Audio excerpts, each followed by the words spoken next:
ಆ ರೀತಿ ಸಮಾಜದಲ್ಲಿ ತನ್ನದೇ ಆದಂಥ ಒಂದು ಸಂಸಾರದಲ್ಲಿ ಕಷ್ಟ ಸುಖ ಇದ್ದೇ ಇರುತ್ತೆ. ಬಟ್ ಒಂದು ದಿವಸ ನಾವು ದೇಶದ ಕಡೆ ನೋಡಿದಾಗ, ಪರಿಸರ ನೋಡಿದಾಗ, ಒಂದು 10 ಜನ ಸೇರಿದಾಗ ನಮಗೂ ಬದುಕಬೇಕು, ನಾವು ಒಂದು ಕೊಡುಗೆ ಕೊಡಬೇಕು ಅನ್ನೋ ಮನಸ್ಸು ಬಂದು ದಯವಿಟ್ಟು ಎಲ್ಲರೂ ಮಾಡ್ತಾರೆ ಅನ್ನೋದು ನನ್ನ ಅಭಿಪ್ರಾಯ. ಅದಕ್ಕೆ ನನ್ನ ಒಂದು ಚಾಲೆಂಜ್ ಏನು ಅಂದರೆ, ನನ್ನ ಒಂದು ಚಾಲೆಂಜ್ ಏನು ಅಂತಂದರೆ, ಮಕ್ಕಳಿಂದ ಮರಗಳಿಗೆ ಅನ್ನೋ ಒಂದು ಕಾರ್ಯಕ್ರಮ ಮಾಡಿದೆ. ಆ ಕಾರ್ಯಕ್ರಮ ಉದ್ದೇಶ ಏನು ಅಂತಂದರೆ, ಮಕ್ಕಳಿಂದ ಮರಗಳಿಗೆ. ಈಗ ನಾವು ಕೆಲವು ಕುಟುಂಬಗಳಲ್ಲಿ ನೋಡ್ತೀವಿ, ಎಷ್ಟೋ ದುಡ್ಡನ್ನು ಕೊಡ್ತೀವಿ, ಎಷ್ಟೋ ಅವ್ರಿಗೆ ಅನುಕೂಲನ ಮಾಡಿಕೊಡ್ತೀವಿ, ಮಕ್ಕಳು ಓದಲ್ಲ. ಎಷ್ಟೋ ಅವ್ರ ಮಕ್ಕಳು ಓದಲ್ಲ. ಆದರೆ ಕೆಲವು ಬಡ ಮಕ್ಕಳು ಇರ್ತಾರೆ, ಅವರಿಗೆ ಓದೋದಕ್ಕೆ ಊಟಕ್ಕಿರಲ್ಲ, ಓದೋದಕ್ಕೆ ಪುಸ್ತಕ ಇರಲ್ಲ ಮತ್ತು ಬಟ್ಟೆ ಇರಲ್ಲ. ಅಂಥ ಮಕ್ಕಳನ್ನ ಕೆಲವರು ಸಲಹೆ ಮಾಡೋರಲ್ಲ, ಅದನ್ನೆಲ್ಲ ಪೇಪರಲ್ಲಿ ಬಂದಿದ್ದು ನೋಡಿ. ಈಗ ವಿಜಯನಗರದ ಸೌಂದರ್ಯ ಅಂತ ಅನ್ನೋ ಒಂದು ಹುಡುಗಿ ಇತ್ತು. ಆ ಹುಡುಗಿ ಮಗು ಪರಿಸ್ಥಿತಿ ನೋಡಿದ್ರೆ, ಅವ್ರ ಅಮ್ಮ ಮನೆ ಕೆಲಸಕ್ಕೆ ಹೋಗಬೇಕು, ಅಪ್ಪನಿಗೆ ವಾರಕ್ಕೆ 3 ಸಾರಿ ಡಯಾಲಿಸಿಸ್ ಮಾಡಿಸ್ಬೇಕು, ಒಂದು ಗಂಡು ಮಗು, ಜೀವನ ನಡೆಯೋದು ಕಷ್ಟ ಆಯಿತು. ಅದನ್ನು ನೋಡಿ ನನಗೆ ಭಾಳ ಚಿಂತನೆ ಆಯಿತು. ಆಗ ಹೋಗಿ ಒಂದು ಹೈಸ್ಕೂಲಲ್ಲಿ ಕಾರ್ಯಕ್ರಮ ಕೊಟ್ಟೆ.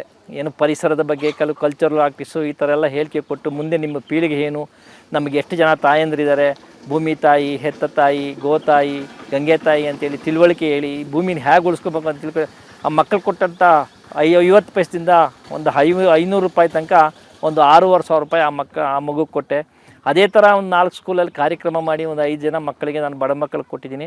ಮತ್ತು ಆ ಸ್ಕೂಲಲ್ಲಿ ಯಾರ ಮಕ್ಕಳು ಅವರು ನಮ್ಮ ಖುಷಿಯಾಗಿ ಬರ್ತಾರೆ, ಗಿಡನ ನಾನು ಬೆಳೆಸ್ತೀನಿ ಅಂತ ಹೇಳ್ಬಿಟ್ಟು, ಒಂದು ಮರ ಬೆಳೆಸಿದ್ರೆ ಎಷ್ಟಿದೆ, ಏನು ಆದಾಯ ಇದೆ, ಒಂದು ಮರ ಬೆಳೆಸಿದ್ರೆ ನೀವು ಪ್ರಕೃತಿಗೆ ಎಷ್ಟು ವರ ಕೊಟ್ಟಂಗಾಯಿತು ಅಂತ ಹೇಳ್ಬಿಟ್ಟು, ಆ ಯಾರು ಮಕ್ಕಳು ನೀಡ್ತಾರೋ ಆ ಸ್ಕೂಲಿಗೆ ಒಂದು 50-80 ಗಿಡ ಹಲಸಿನ ಗಿಡನ ಕೊಟ್ಟಿದ್ದೀನಿ ನಾನು.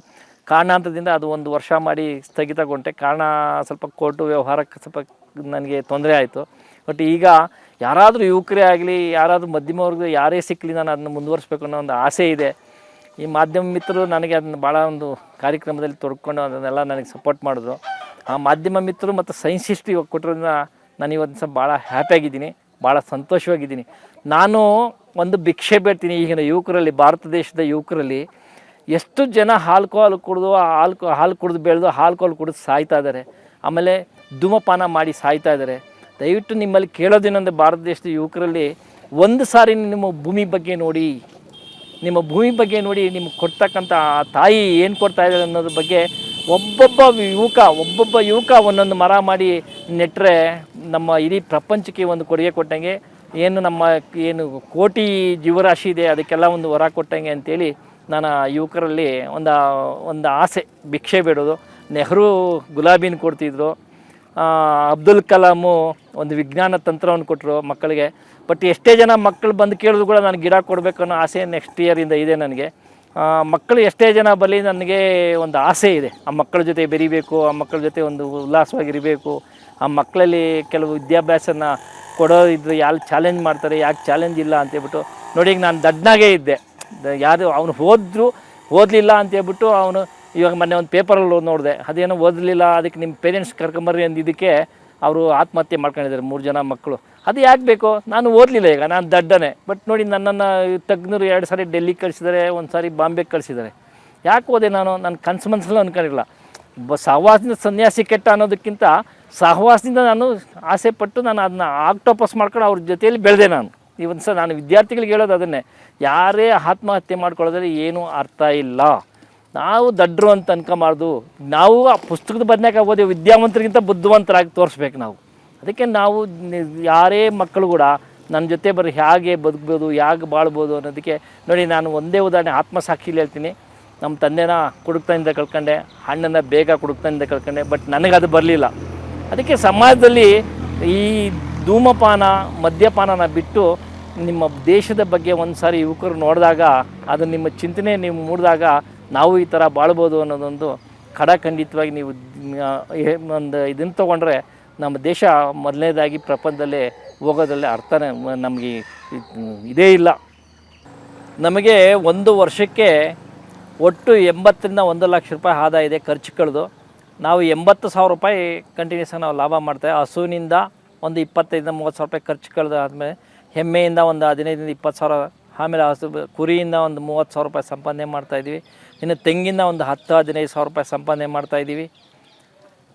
ಮತ್ತು ಹಲಸು ಸೀಸನ್ನಲ್ಲಿ ಒಂದು 25,000-30,000 ರೂಪಾಯಿ ನಾವು ಆ ತಿಂಗಳಲ್ಲಿ ನಾವು ಸಂಪಾದನೆ ಮಾಡ್ತಾಯಿದ್ದೀವಿ. ವರ್ಷಕ್ಕೆ 80,000 ರೂಪಾಯಿಂದ 1,00,000 ರೂಪಾಯಿ ನಮಗೆ ನಿವ್ವಳ ಲಾಭ ಇದೆ ಖರ್ಚು ಕಳೆದು. ನಮಗೆ ಒಂದು ತಿಂಗಳಿಗೆ ಏನಾದರೆ ಕನಿಷ್ಠ ಒಂದು 300 ರೂಪಾಯಿಂದ 500 ರೂಪಾಯಿ ನಾವು ಫ್ಯಾಮಿಲಿ ಮೇಂಟೈನ್ ಮಾಡ್ತೀವಿ.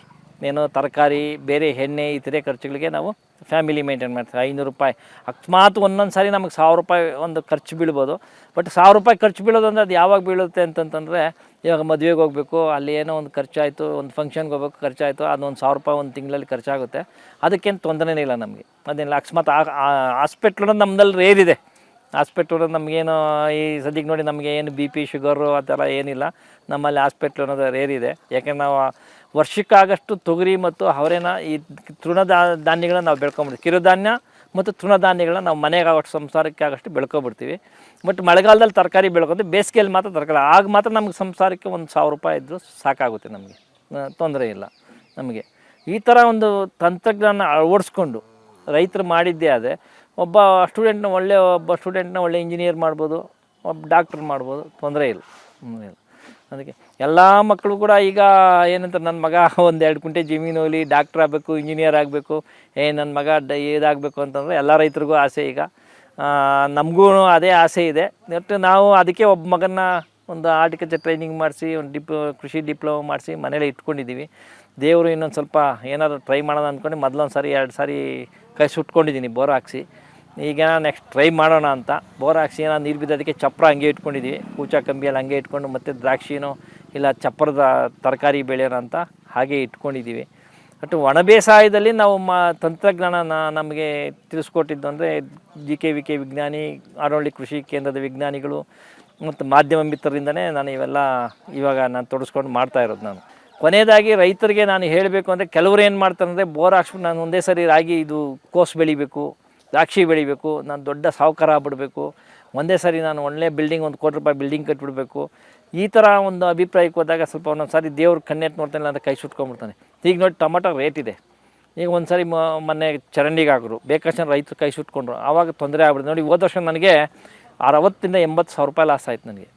ಏಕೆಂದರೆ ಬೆಳೆಗಳು ಬಂಡವಾಳ ಹೋದ ವರ್ಷ ನಮಗೆ ಮಳೆ ಬರಲಿಲ್ಲ, ಆದರೂ ಕೂಡ ಚಿಂತೆ ಮಾಡಲಿಲ್ಲ. ನನಗೆ 60,000-70,000 ರೂಪಾಯಿ ಲಾಸ್ ಆದರೂ ಕೂಡ ನಾನು ಚಿಂತೆ ಮಾಡಲಿಲ್ಲ. ಯಾಕೆಂದರೆ ತೆಂಗಿನ ಮರದಲ್ಲಿ ಒಂದು 15,000 ರೂಪಾಯಿ, ಹಲಸಲ್ಲಿ ಒಂದು 30,000 ರೂಪಾಯಿ, 50,000 ರೂಪಾಯಿ ನಿವ್ವಳ ಲಾಭ. ಮತ್ತು ಇದರಲ್ಲಿ ಕೋಳಿ ಮತ್ತು ಕುರಿಲಿ ಬರೋದ್ರಿಂದ ನನಗೆ ತೊಂದರೆ ಕಾಣಲಿಲ್ಲ. ಯಾವಾಗ ರೈತ ಬೋರು ಮತ್ತು ಇದನ್ನು ಯಾವಾಗ ನಾನು ತರಕಾರಿ ಬೆಳೆದು ಜೋರಾಗಿ ಕೋಸು ಬೆಳಿಬೇಕು ಮತ್ತು ಇದನ್ನೆಲ್ಲ ಬೆಳೆದು ನಾನು ದೊಡ್ಡವನಾಗಬೇಕು ಅಂತ ಹೋಗ್ತಾನೆ, ಅವಾಗ ಕೈ ಸುಟ್ಕೊಳ್ಳೋದಂತ ಗ್ಯಾರಂಟಿ. ಅದಕ್ಕೆ ನಾನು ರೈತರ ಸಲಹೆ ಕೊಡೋದೇನೆಂದರೆ, ಈಗ ಹೇಳ್ದಂಗೆ ಸಮಗ್ರ ಕೃಷಿನ ಮಾಡ್ಕೋಬೇಕು. ನಾವು ಸಮಗ್ರ ಕೃಷಿನ ಮಾಡ್ಕೊಂಡು ಈ ಥರ ಕೋಳಿ, ಕುರಿ, ಹಸು ಈ ಥರ ಮಾಡ್ಕೊಂಡ್ರೆ ರೈತರ ಆರಾಮಾಗಿ ಜೀವನ ಮಾಡ್ಬೋದು. ಆತ್ಮಹತ್ಯೆಗೇನು ಪ್ರಯೋಜನ ಇಲ್ಲ. ಅದು ಆತ್ಮಹತ್ಯೆ ನಾನು ಹೇಳ್ಕೊಳೋದು ಅಷ್ಟೇ ರೈತರಿಗೆ. ಈ ಥರ ಮಾಡ್ಕೊಂಡು ಹೋಗೋದ್ರಿಂದ ಯಾವುದೇ ತೊಂದರೆ. ನೋಡಿ ಈಗ ಕುರಿ, ಕೋಳಿ ಇದೆಯಲ್ಲ, ATM ಕಾರ್ಡ್ ಇದ್ದಂಗೆ, ಯಾವ ಟೈಮಲ್ಲಿ ಬೇಕಾದ್ರೂ ಮಾರ್ಕೊಬೋದು, ಯಾವ ಟೈಮಲ್ಲಿ ಮಾರ್ಕೆಟಿಂಗ್ ತೊಂದರೆನೇ ಇಲ್ಲ. ಅದಕ್ಕೆ 4 ಹಸು 3 ಹಸು ಮಾಡ್ಕೊಂಡ್ರೆ ಒಂದು ಫ್ಯಾಮಿಲಿಗೆ ತೊಂದರೆ ಇಲ್ಲ, ಆರಾಮಾಗಿ ಜೀವನ ಮಾಡ್ಬೋದು ಅವರು. ಒಂದು 2 ಎಕರೆಗೆ ಹುಲ್ಲು ಹಾಕ್ಕೊಂಡ್ರೆ, ರಾಗಿ ಹಾಕ್ಕೊಂಡ್ರೆ, ರಾಗಿ ಮಾಮೂಲಿ ತಿನ್ನೋಕೆ ಬರ್ತದೆ, ಹುಲ್ಲು ಅದೇ ಮೇವಾಗ್ತದೆ.